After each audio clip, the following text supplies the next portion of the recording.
Hello folks, this is 2019 October-November paper 42 and the question number is 10.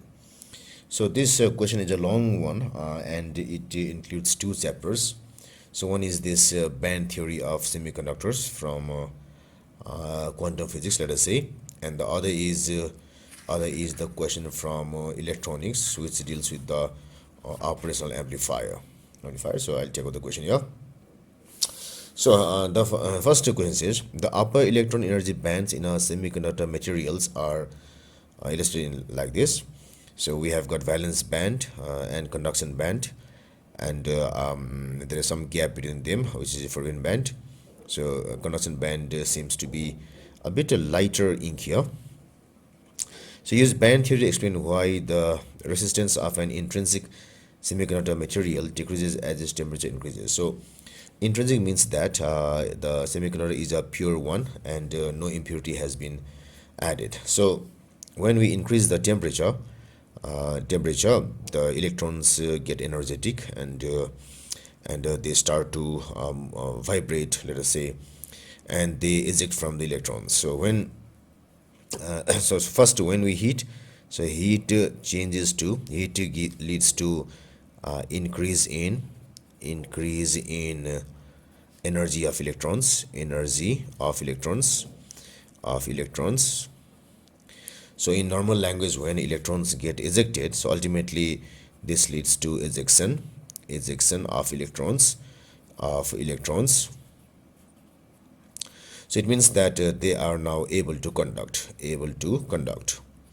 So once they are out of the electrons, they are able to conduct. So able to conduct means that now they have come from the valence band to the conduction band. So inside the orbit means they were in valence band, and free means that they're in conduction band. So that means electrons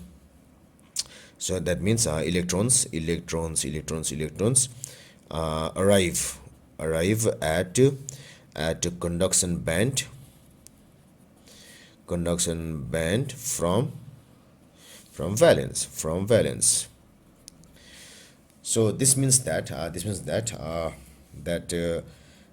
number of free electrons increase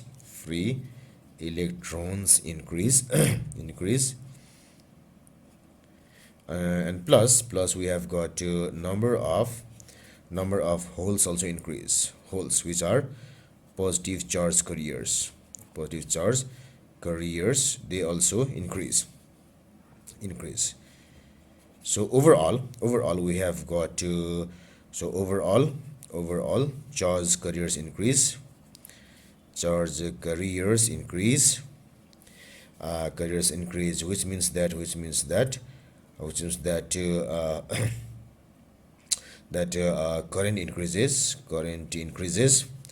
current increases and resistance falls. So it's all due to increase in temperature.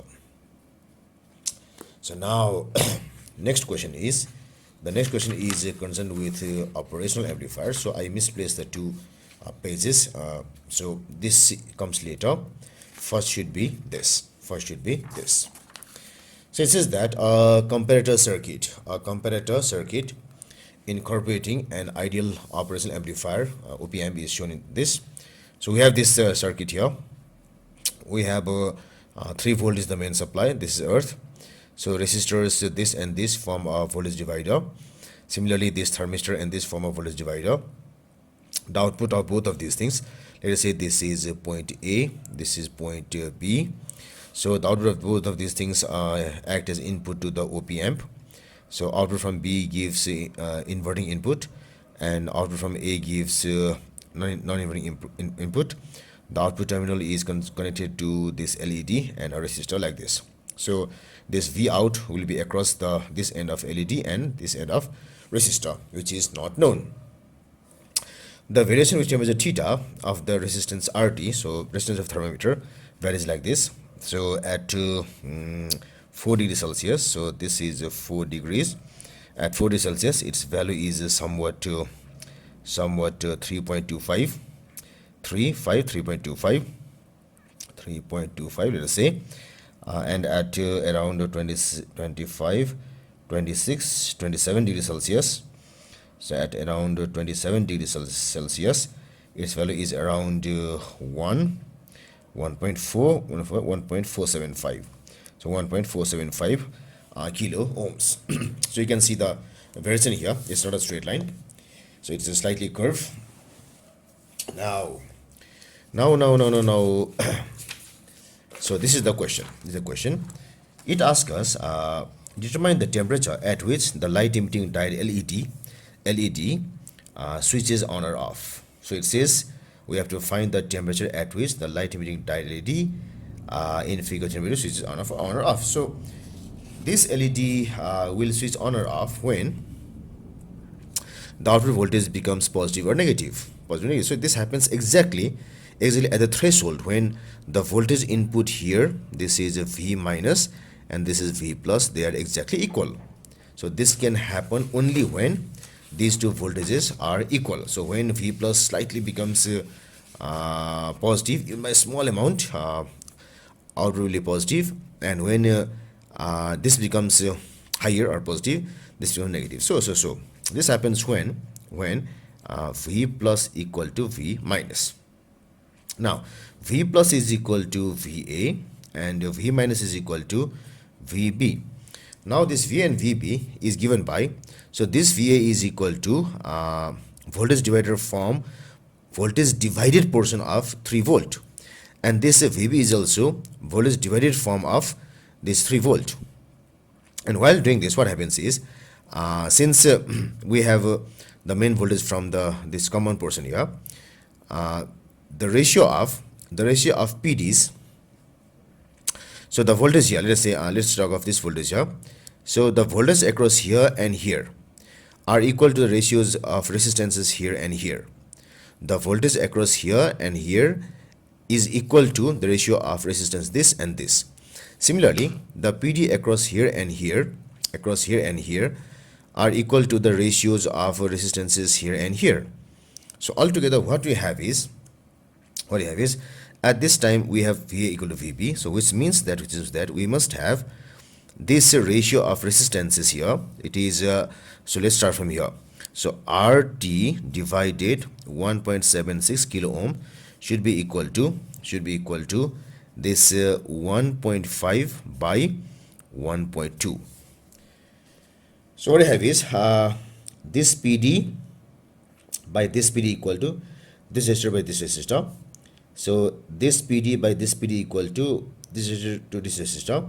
Since we have this equal PD here, so what we must have is since this PD and this PD are equal, this and this also equal, so we must have the ratios equal. So ratio of this and this resistance should be equal to ratio of this and this resistance. So we can do that when we have time.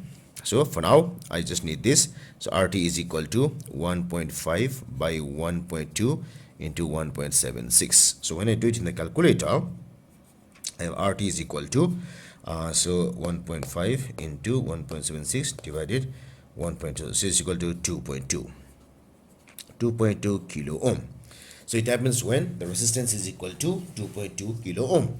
Now from the diagram, this happens when so let me search for 2.2. so this is 2.5, so this should be 2.1 and this should be 2.2. so it comes like this, like this, it reaches here, and from here it comes here. So this should be 10, 15, so it should be 11, 12, 13, 14, so it should be 14. So this happens at this implies 14 degrees Celsius. So this happens at 14 degrees Celsius. So degrees Celsius is here, so I just need to write 14 here. So answer is short, but the process to reach that answer is a long process. Now the next question says, state and explain whether the thermistor is above or below the temperature calculated in 1 for the LED to emit light. So we have to find if the LED is to emit light, what should be the temperature, above or below this 14. So this requires that if the LED is to emit light, we must have this should be positive and this should be negative. So that means the output should be negative. output negative means that this V minus should be more. So output negative means that, so this requires that V out is negative, and this requires that V minus is more than V plus. So this V minus should be more than V plus, which means that the PD here should be more, PD here should be less. PD here should be more, PD here should be less. So that means that if I compare the resistances, what we must have is the resistance here should be more than this. So that means that the resistance here should be less than the previous value, than this or the previous value. So this output should be more than this. That means the resistance here means this resistance should be more than this. So which means that this should be less than this. This RT should be less than this. So that gives us, so RT should be less, and RT can be less only when. So if I come through this here, so RT will be, if RT is less, that means temperature should increase.